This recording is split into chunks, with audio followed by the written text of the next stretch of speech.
அனைவருக்கும் வணக்கம். குரு பிரம்மா குரு விஷ்ணு குரு தேவோ மகேஸ்வரஹ குரு சாட்சாத் பரபிரம்மா தஸ்மை ஸ்ரீ குருவே நமோ நமஹ.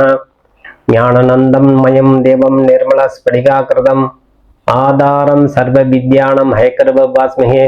அனைத்து குருமார்களை மனதார வேண்டி பாலத்தர்குந்தருடைய திருவருளால் முருகப்பெருமான் ஆசை கொண்டு வாஸ்து நாள் பரவ வருஷம் வைகாசி மாதம் 21ஆம் தேதி 4/6/2026 வியாழக்கிழமை, தேய்பிறை சதுர்தசி திதி இரவு 9:44 வரை.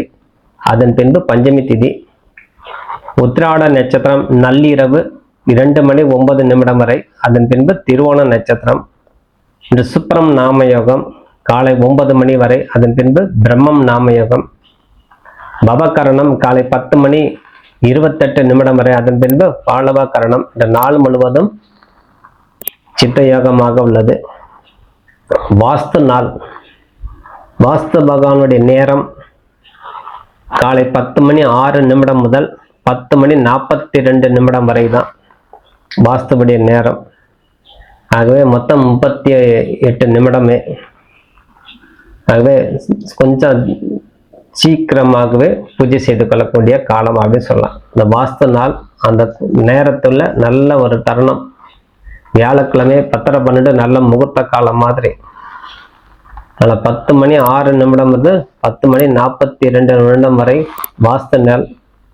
அதனால் இந்த கண் விழித்து போஜனம், தாம்பூலம், ஸ்தானம் அப்படிங்கிறதெல்லாம் வரும்.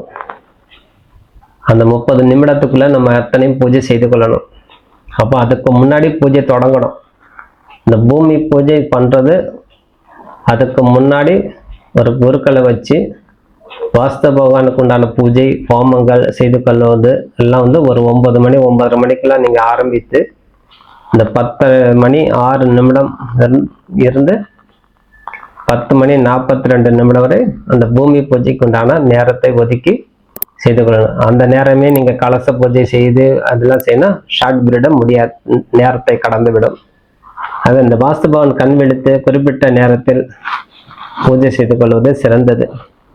புதிய வீடு கட்டுறது சில இடத்துல வெறும் மேஸ்திரிகள் வச்சு பூஜை செய்வாங்க. சில பேர் அவங்களே பூஜை செய்து கொள்ளக்கூடிய வழக்கம் உண்டு. அவர்களுடைய சம்பிரதாய பிரகாரம் செய்து கொள்வது சிறந்தது. அதனால வீட்டுக்கு வடகிழக்கு திசையில, அதாவது ஈசான்ய மூலையில பள்ளம் தோண்டி அதில் 9 செங்கல் அடக்கி பூஜை செய்யணும். நவதானியம், பஞ்சலோகம், நவரத்னம் போன்றவற்றை அதிலே போட்டு அல்லது வாஸ்து இயந்திரம் அதில் வச்சு பூஜை செய்யணும். இந்த வாஸ்து பூஜை நாள் அப்படின்னு வந்தாலே அன்றைக்கே நீங்கள் வீடு கட்ட ஆரம்பிக்கணும். காலதாமதம் செய்யக்கூடாது. ஆகவே மஞ்சள், குங்குமம், வெற்றிலைப்பாக்கு, தேங்காய், பூவு, பழம், படையலுக்கு நெல் பொரி, அவல், கடலை அப்படியெல்லாம் வச்சுக்கணும். எல்லாம் வச்சு பூஜை செய்யும்போது சிறந்தது. அதனால் வாஸ்து பகவான் கண் விழித்து பூஜை செய்யும்போது அனைத்து விதமான தடையின்றி வீடு கட்டக்கூடிய யோகம் கொடுக்கும். முதல்ல விநாயகருடைய பூஜை, அடுத்து வரண பூஜை, அடுத்து நவகிரக பூஜை, அடுத்து லட்சுமி பூஜை, நாராயண பூஜை, சிவன் பூஜை எல்லாமே கலசத்துக்கெல்லாம் பூஜை செஞ்சுட்டு கடைசியில் மறுபடியும் நவகிரகத்துக்கு உண்டான பூஜை, வாஸ்து பகவானுடைய பூஜை செய்து அந்த செங்கலுக்கு பூஜை செய்து வரிசையை அடக்கி அதிலே ஜலம் விட்டு ஒரு 3 குடம் 3 பெண்கள் அல்லது 5 குடம் 5 பெண்கள் அந்த பூமியை சுற்றி வரணும். அந்த பள்ளம் தோன்ற இடத்துல 3 முறை வளம் அந்த குடத்து தண்ணி அந்த யார் வீடு கட்டுறாங்களோ அவங்க முதல்ல ஊற்றி, பெண்களாக இருக்கணும், அவங்க ஊற்றி அது கண்டிப்பாக அவர் செங்கலுக்கு அது படுற மாதிரி வச்சு ஊற்றி அதை செங்கல் மூங்கி அதில் கொஞ்சம் கற்பூரம் ஏற்றி வழிபாடு செய்யக்கூடிய தன்மை வாஸ்து பகவானுடைய காலம். ஆனால் அன்னைக்கு தினமே நீங்கள் வீடு கட்ட ஆரம்பிக்கணும்.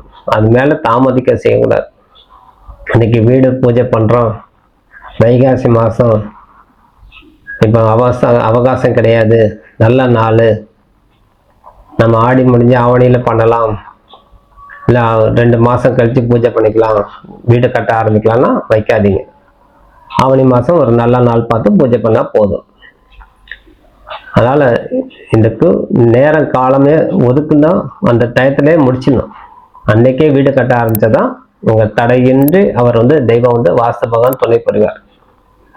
ஆகவே இந்த வாஸ்து நேரத்தில் அனைவரும் பயன்படுத்தி கொண்டு உங்க பூமி தோஷத்திலிருந்து விடுபட்டு வாழ்க்கையில சிறந்தாக அமைத்து கிரக பிரசம் வரைக்கும் நம்மளுக்கு எந்த விதமான தடை இல்லாமல் நடக்கும் சொல்லி விடைபெறுகிறேன். நன்றி, வணக்கம்.